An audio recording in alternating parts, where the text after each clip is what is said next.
saya Agustinus. Mari kita kenal Alkitab, karena Alkitab pembimbing hidup. Kain dan Habel. Dalam Alkitab banyak tokoh yang mempunyai kelebihan dan kekurangan masing-masing. Kita bisa belajar banyak dari karakter-karakter tokoh Alkitab ini. Pada kesempatan kali ini kita belajar dari Kain dan Habel. Mereka adalah kakak beradik keturunan dari Adam dan Hawa.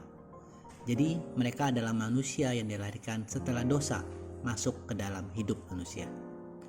Sebagian dari kisah Kain dan Habel dapat kita baca dari kitab Kejadian bab 4 ayat 1-10 berikut ini. Kemudian manusia itu bersetubuh dengan Hawa, istrinya, dan mengandunglah perempuan itu, lalu melahirkan Kain. Maka kata perempuan itu, "Aku telah mendapat seorang anak laki-laki dengan pertolongan Tuhan." Selanjutnya dilahirkanlah Habel, adik Kain. Dan Habel menjadi gembala kambing domba, Kain menjadi petani. Setelah beberapa waktu lamanya, maka Kain mempersembahkan sebagian dari hasil tanah itu kepada Tuhan sebagai korban persembahan. Habel juga mempersembahkan korban persembahan dari anak sulung kambing dombanya, yaitu lemak-lemaknya. Maka Tuhan mengindahkan Habel dan korban persembahannya itu. Tetapi Kain dan korban persembahannya tidak diindahkannya. Lalu hati Kain menjadi sangat panas dan mukanya muram. Firman Tuhan kepada Kain, "Mengapa hatimu panas dan mukamu muram? Apakah mukamu tidak akan berseri jika engkau berbuat baik? Tetapi jika engkau tidak berbuat baik, dosa sudah mengintip di depan pintu. Ia sangat menggoda engkau, tetapi engkau harus berkuasa atasnya." Kata Kain kepada Habel adiknya, "Mari kita pergi ke padang."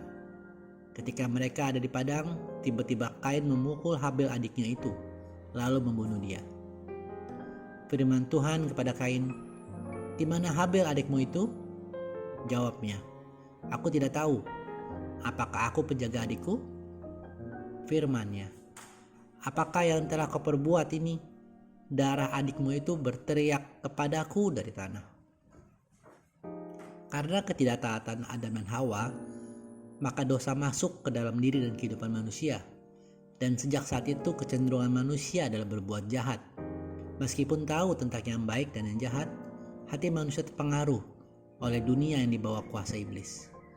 Hal ini masih terjadi sampai kehidupan kita sekarang saat ini. Dunia dibawa kuasa si iblis dan manusia cenderung berbuat jahat. Kemerdekaan dari kuasa iblis dan kecenderungan dari hati yang jahat hanya bisa terjadi jika manusia datang kepada Tuhan Yesus Kristus. Seperti dapat kita baca pada Roma 8 ayat 2 berikut ini. Roh yang memberi hidup telah memerdekakan kamu dalam Kristus dari hukum dosa dan hukum maut. Kembali kepada Kain dan Habel. Kain menjadi petani dan Habel menjadi gembala. Tidak ada yang salah dari pekerjaan mereka masing-masing. Namun saat memberikan persembahan, Allah berkenan kepada persembahannya, Habel. Mengapa hal ini terjadi? Mungkin ada yang berpendapat bahwa Kain mempersembahkan buah atau sayur yang kurang baik. Namun menurut saya hal itu bukanlah penyebabnya. Karena tentunya Kain masih mendengar kisah tentang Allah dari ayah dan ibunya. Dan juga bisa berpikir bahwa tidak akan berani memberikan hasil yang asal-asalan kepada Allah. Saya merenungkan hal ini dan mencoba mencari jawabannya dalam Alkitab. Dari Lukas 21 ayat 4 dikatakan, "Sebab mereka semua memberi persembahannya dari kelimpahannya. Tetapi janda ini memberi dari kekurangannya. Bahkan ia memberi seluruh nafkahnya." Hal inilah yang menurut saya menjadi penyebab mengapa Tuhan lebih berkenan kepada persembahan Habel. Tuhan Yesus mengajarkan untuk memberikan yang terbaik. Dan pemberian terbaik adalah saat kita merasakan sakit saat memberi.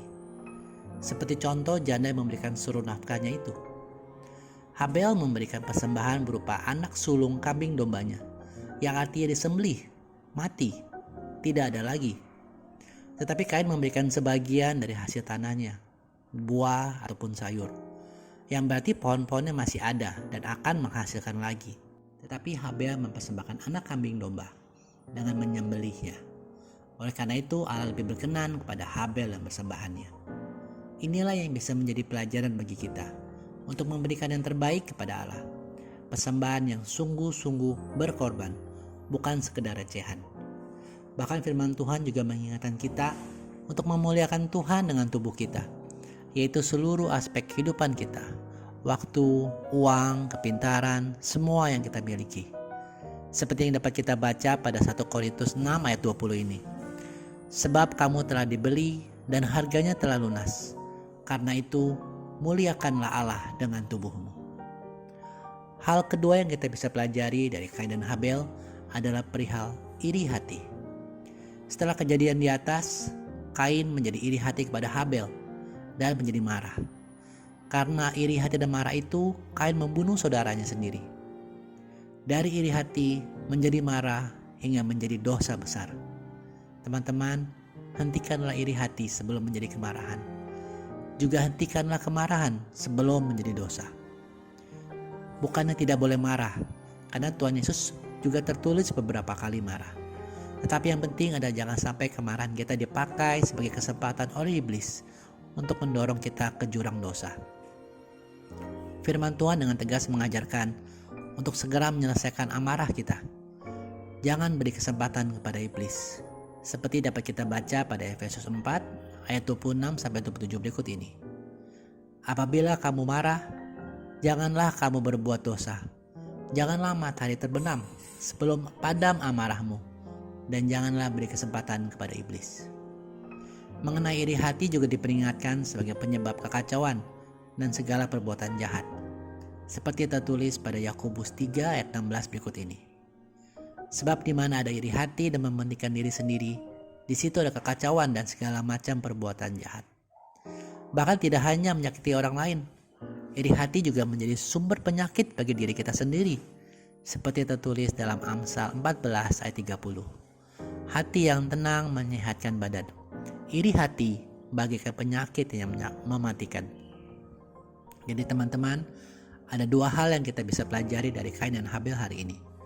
Yang pertama, mempersembahkan korban yang terbaik sampai seluruh aspek kehidupan kita. Karena ingat, hidup kita pun adalah dari Allah. Yang kedua adalah hentikan iri hati. Segera selesaikanlah amarah agar tidak membuka kesempatan bagi iblis dan jatuh kita ke dalam dosa.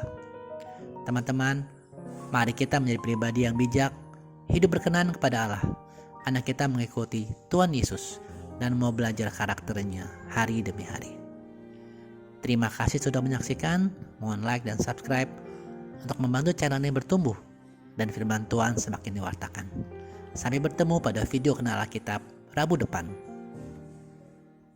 Kasih karunia Tuhan Yesus Kristus menyertai Anda sekalian. Amin.